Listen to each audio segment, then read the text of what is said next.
এই ভিডিওতে দেখতে পারবেন কিছু লেওড়াকে তাদের লেওড়ামি দেখে আমিও হাসতে হাসতে শেষ হয়ে গেছি। তো আপনারা দেখে নেবেন, এনজয় করেন।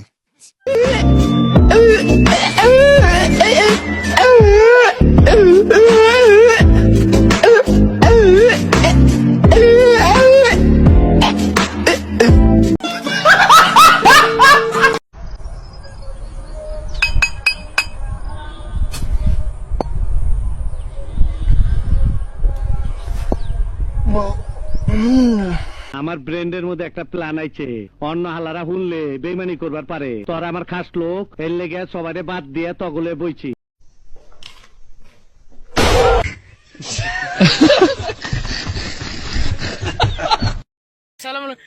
কি বললি? ও কারণে তুলসীর মনেতে কাহানা পাইতাম আসিতাম। ও কারণে তুই কি বললি? তুই কি বললি? তুই কি বললি? কিরে তুই এলাকার নেতা সামনে ফেলে ডাইরেক্ট আর দিবেন গেলাম।